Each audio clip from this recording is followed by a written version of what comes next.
Okay, we'll go ahead and get started. Well, hello and welcome. My name is Mallory Tomei, and I'm going to be the host for this session.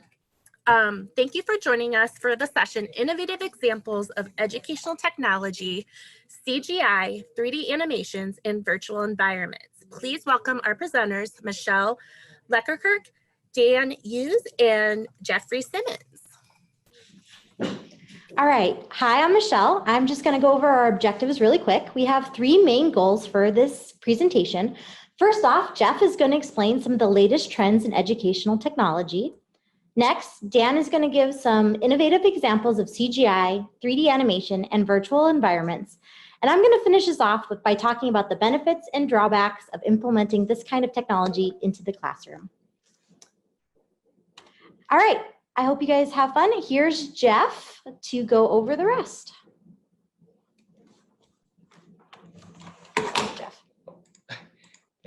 Thank you, Michelle.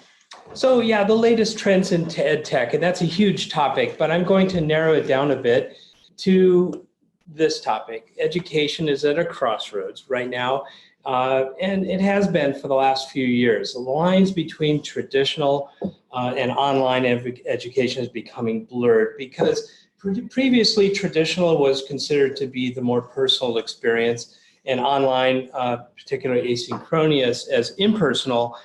That's beginning to change quite a bit with the large classrooms and large universities. It's actually been said that anything past the 6th row is distance education. The online potential of being highly personalized is really coming into the forefront, and it's becoming more interactive, more immersive, more authentic and situated as well. There is at least one problem, and that part of that problem is that technology, even with Moore's law scaling back, is still increasing at an exponential pace. They're looking for ways around bottlenecks such as parallel processing, multiple cores on CPUs, et cetera. So the speed is still building, but we humans have been programmed by evolution to think in a linear fashion. It took me X amount of time to do something 2 years ago, therefore it's going to take me the same amount of time going forward. And that's just not the case with technologies. And here's some examples of how exponential change has impacted us over the years. Remember Napster? Remember, well, even before that, for the people closer to my age, getting records. You only wanted one song, but you had to get the whole album. Then Napster came along and shook up the business. Eventually, things went to storefront operations for video, and then all of that has changed, blown up for streaming on-demand services wherever, whenever you wanted through Netflix, Hulu, and others. Other examples of the consolidation of technology in miniaturization and more capable types of technology that we use today, from the laptop, combining laptop video camera and point and click, point and shoot camera into your smart device that you all carry in your pockets and purses today. Not only that, you have access to all the information and inconceivable amounts of information instantaneously through that small device. Finally, our search for information has moved from card catalogs of libraries past to digital information through your computer, now your smartphone, and now beginning really now immersive technologies using VR gear, but also experiments now occurring in Korea and the United States in the use of contact lenses that can overlay information in an augmented sense, but also provide virtual experiences to you. But I want to talk about the research for a moment. There is considerable amount of research that's occurred that shows that multimedia can, not always, but it can, if well designed, positively impact student learning outcomes.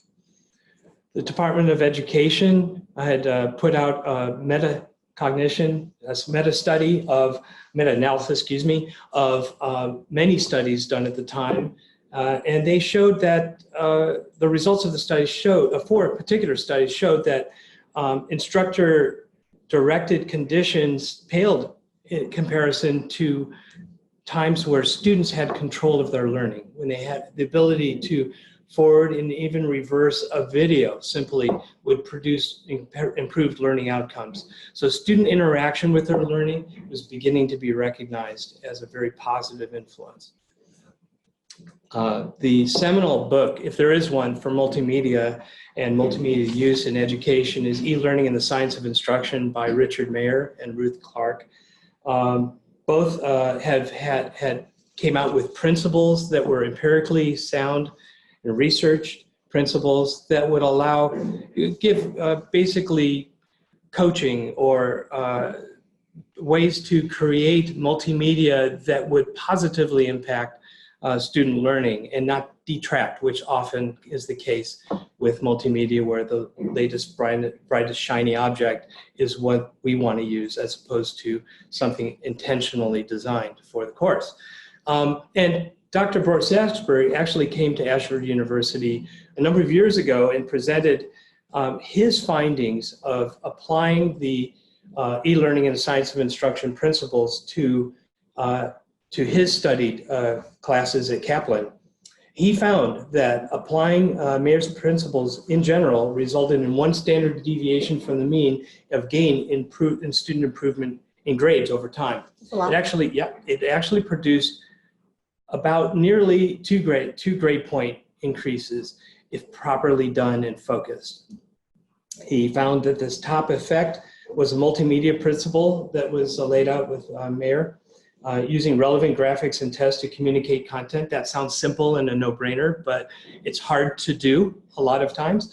And alongside that was the coherence principle at a 1.3 standard deviation, avoiding irrelevant graphics, stories, and videos and media, and lengthy text. So much more can be said about that, but I have to move on. Basically, John Seeley Brown really takes in his seminal work back in 1989, Situated Cognition and the Culture of Learning, he did mention at that time something that's become obvious over time, that learning occurs in school settings, but it's not encultured. It's actually occurring in the school culture and not in authentic activities as the practitioners actually are immersed in. So he feels that, and his theories are being proven out, that authentic learning in authentic environments, something that the online presence can bring more and more in the future, will be effectual. And without further ado, I want to take this to one other prediction, and that would be, this is just a movement towards the future. Initially reviewing the concept of exponential change that we have to tackle, moving into authentic, immersive environments, even expanding beyond the possible into other realms to make a point, using immersive technologies to bring it to bear in student populations, and hopefully the goal, which is perhaps the sense of engagement is reflected by a gamer on the right when achieving a breakthrough. That's a worthy goal for us as well. Without further ado, here's Dan to present some examples of 3D and immersive content. Hello, everybody. I'm Dan, and I'm going to show you some examples of CGI 3D animations and virtual environments that Zovio has been working on. Number one, just to understand what these are, CGI is computer-generated imagery, and these environments and objects are used in many industries. You're probably more familiar with film, television, video games, and simulations, but they're a small sampling. They are used a lot in visualizing engineering and architectural design, scientific data, biological scanning, and a lot of other areas. When compared to a text-only experience, these visuals provide a more immersive experience since the user doesn't have to imagine the world or objects around them. Rather, it allows the user to focus more on the interaction with that world, and for a user to be truly immersed in an experience, visuals are key. Just a side note on this isn't always the case. There's a lot of tabletop role-playing games, board games, and books that provide immersive experiences without the use of technology or visuals. However, as mentioned previously, providing the visuals to the user allows them to put aside the need to imagine things around them based on the descriptions and focus more on that interactivity with the environment. So what you're seeing right now on your screen is, on the left is a skeleton and on the right is a skinned model. And this was used for an animation to simulate a whiplash. The next example is what's called a vacutainer. So again, these are all created within the computer. These are not photographs. And as you can see, or if you know anything about vacutainers, the label is very accurate, even including the color of the stopper and on the label. The next example is going to be a bullet that was used for it's called CS101, which is an example project that we worked on for this presentation.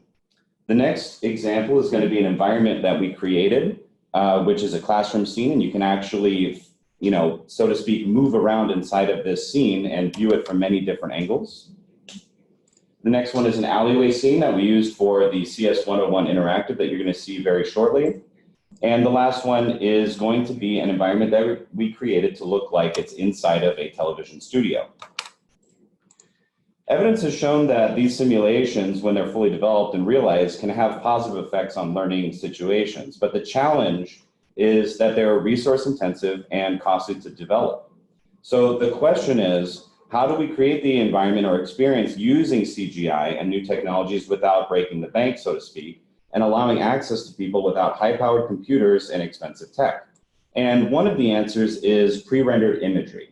And this is used a lot in film and television, as well as visual effects that use many hours to render a single frame.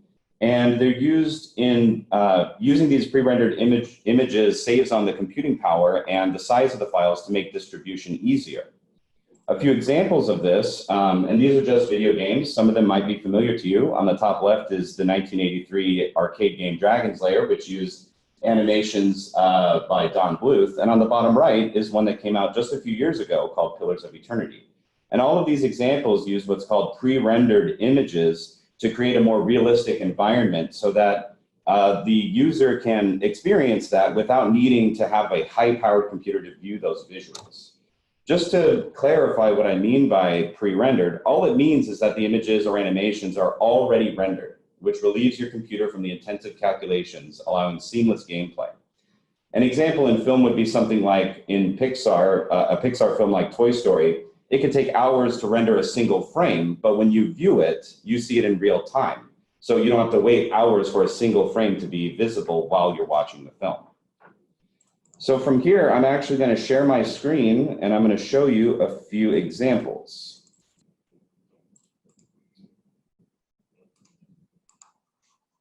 Got it? Yeah. Cool.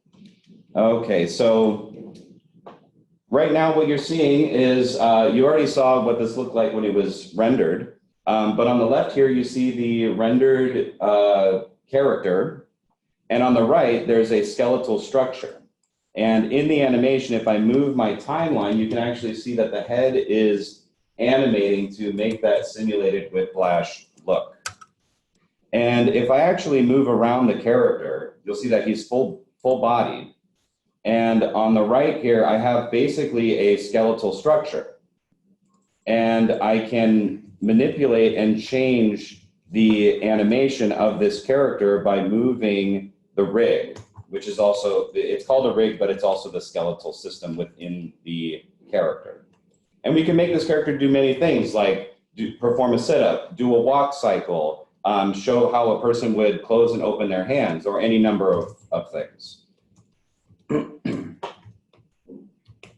From here, I'm actually going to show you what it looks like when you develop a 3D environment and the CGI objects and put it into a package inside of an interactive.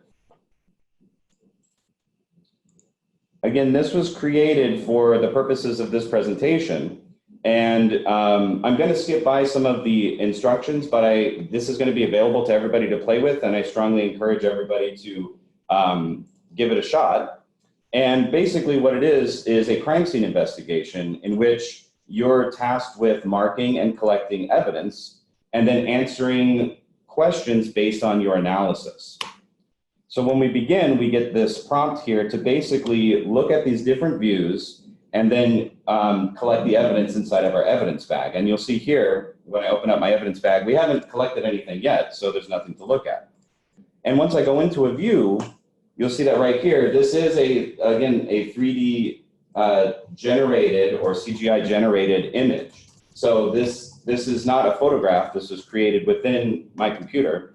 And what we need to do is scan around the scene and find the object. And if you were, being observant, you might have noticed that it's around here.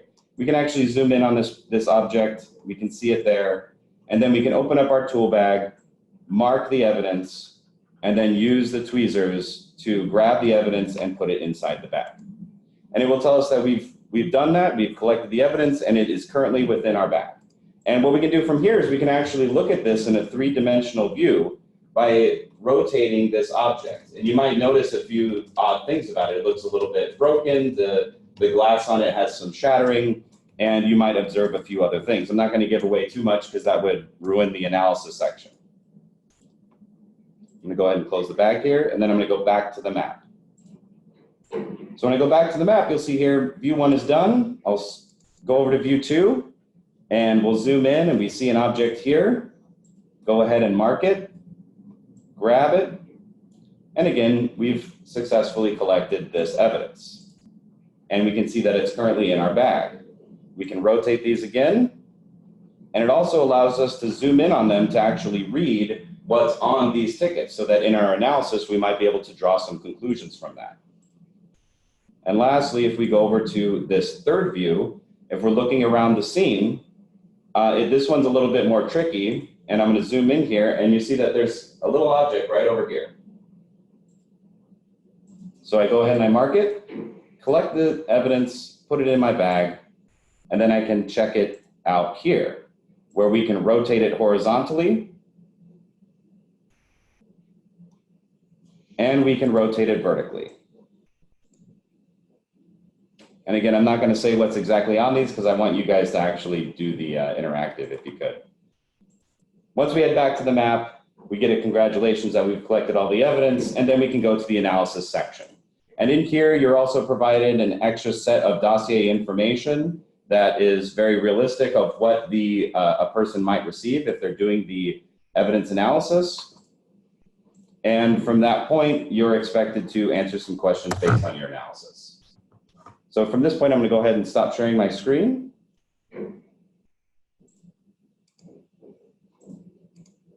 Thanks, Dan. So many comments in here about how these are not pictures, they're made by you, and just how impressed everybody is with the look and feel of these designs. Oh, thank you. And then Dan, did you want to talk about the block-in? Yeah, so right here, this is what I hope will help you guys see how this works. We start off with a block-in to make sure that the environment that's being created works for whoever we're making this for. Once that's approved, we then go into a different mode where we start to actually develop the textures and the lighting of the scene. And then finally, this is what the final render would look like with the high resolution settings. So I'm going to go ahead and turn this over to Michelle now to talk about the benefits and challenges of implementation. Yeah, and it's so hard to come off of Dan's great presentation, but I'm here to talk about the benefits and challenges of using innovative ed tech.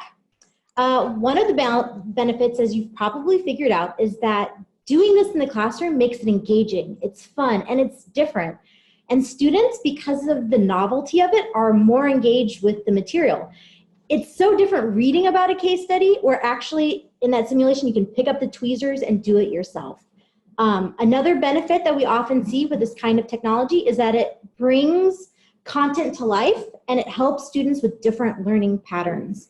When you get to play with something and interact with it, it helps students who learn by doing or who have different learning styles that aren't text-based or auditory. So we really like that it can bring content to life for many different kinds of users. Next, as Dan showed you, we can personalize and customize a lot of these objects so they're specific to what we need to do in the classroom. And we love that it's curiosity-led. Just by clicking around and figuring things out for yourself, you're engaging with the material and you're having roadblocks and stumbling like you would in real life. So these are some of the benefits that we see when using this type of technology in the classroom. And if it's done well, it can help both faculty and students engage with the material a little bit more. For example, Dan showed you the whiplash with the head and the neck and the skeleton. Before we made the CGI, it used to be a workbook. It used to be something like this, where you have this 2D image and then you just write A, B, C in a Word doc and you submit the Word doc to Waypoint. And then the faculty would grade it that way. Now, because of CGI and technology, the student actually sees a video of the head turning or the whiplash, and then they can click on the different pieces on the right to engage with the material. And then we have it both skinned and skeleton. This makes it all more realistic, and they can really engage with the material rather than just writing A, B, C, and D in a document. So these are some of the benefits of this kind of technology. And of course, I have to mention the challenges, because using innovative EdTech does come with a couple hiccups. One of the first hiccups that we see a lot is the amount of time and energy and effort these things take, from idea development to storyboarding to designing. And then we have to test and develop and keep up, because browsers update, technology changes. And we also need brilliant minds like Dan to make these things. So one of the challenges is making sure you have enough time and energy to actually think through making purposeful CGI virtual environments. Another major challenge that we face is with accessibility. How do you take something that's solely visual, or something that you click through with a mouse, accessible for someone who's visually impaired or cannot use their hands to engage with things? So that's why you partner with EdTechs and IDs, because we understand how to take beautiful simulations that Dan makes and make them accessible for all learners. And also we can help balance the cognitive load of learning the new technology and dealing with the simulations and making sure they actually complete an objective. And the last challenge that we often see when dealing with this type of technology is limited viewpoints. A lot of faculty don't even know that this is possible for their classroom, or even how it works. So they're not apt to put it into their course developments. So you kind of have to break out of that way of thinking. And a lot of the times we think that this type of technology only belongs in STEM courses, when in fact, how cool it would be to have an English class where you're in a Shakespearean stage and clicking on different actors. So it's all about thinking of how you can use this type of technology in different settings for different courses, all while making the content relevant, meaningful, and purposeful, and not just wow and flashy. We have 3 suggestions on how to combat these challenges that we recommend. The first one is just getting out there and searching for relevant interactives in your field. eLearning Heroes is a great website, and Mallory's going to put that link in the chat. They have great interactives for you to look at to gain ideas on how you can use this type of technology in your courses. Second, we have the Course Design Cafe that has a couple great examples of how we're using interactives in classrooms today. And a lot of digital textbooks come with labs already included. Next, we recommend that you follow hashtags on Twitter and LinkedIn. I personally follow educational technology and EdTech to see what's being done out there in different subjects and different fields. The second way to combat it is just to get out there and play. What you find engaging and fun could actually work for your students. And lastly, think about what you've liked that you've done recently. Were there any video games, trainings, or apps that you really liked that you could take a part of in your classrooms today? And lastly, you just gotta have to partner with some people who know how to do this, like Ed, Jeff, myself, other IDs that are good at making interactives.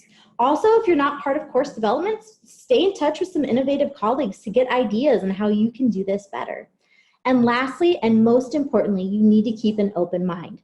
What worked for you when you went to school might not work for today's learner. So just try to keep an open mind when dealing with CGI, virtual environments, and 3D animations. And lastly, the world is fundamentally a different place now, and our education approaches need to reflect that. Thank you. And at this time, we're going to take some Q&A if there's any out there.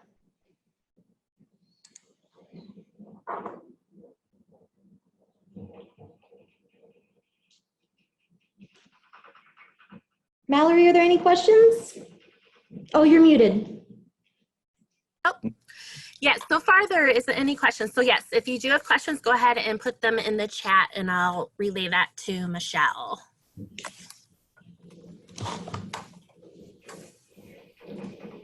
I have a question, but would you rather have it in the chat? No, Amy, go ahead and say it. Well, I guess now, especially in light of all the recent changes, how would someone get started in, accessing you guys in their upcoming projects? Yeah, Amy, I would maybe make sure that you always reach out to Jerry, our manager, and she can pair you with an EdTech designer to help meet your needs. But we're always open to do something fun and cool in courses if, bandwidth allows. Thanks. We do have a couple of questions. One is, any recommended tools for those interested in creating their own content? Yeah, I saw that. It varies widely depending on what you're trying to do.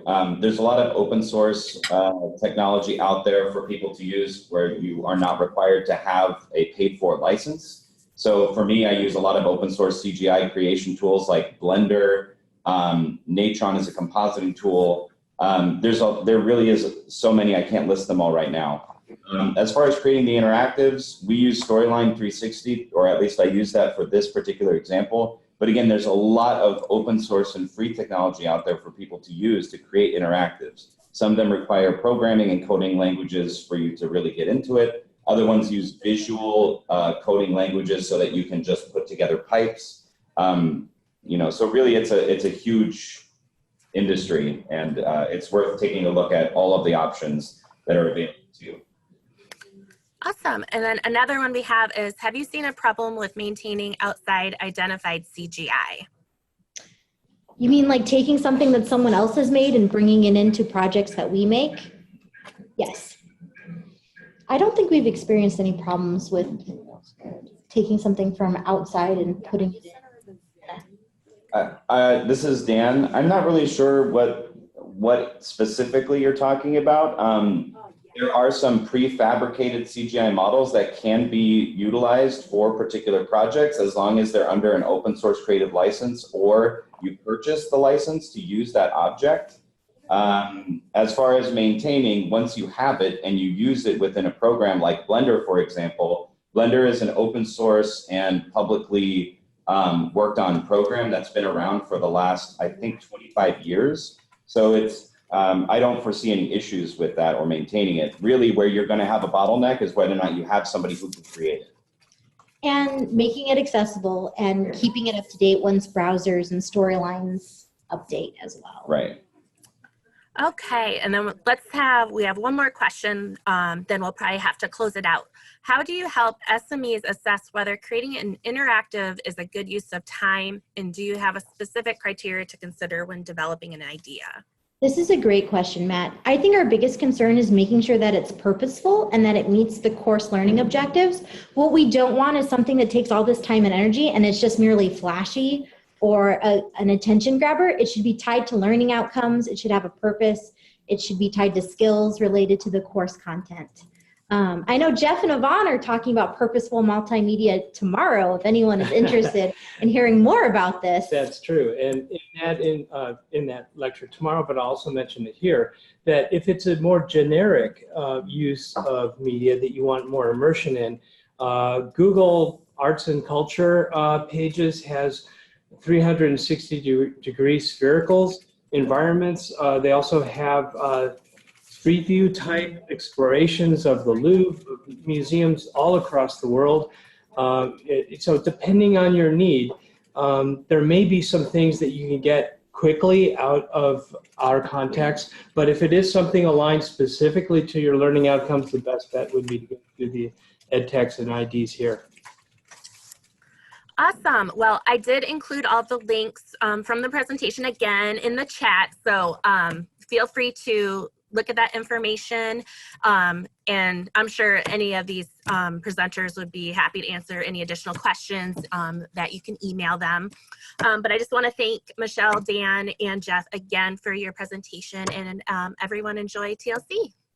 Thank you. Thank you, everybody. Bye.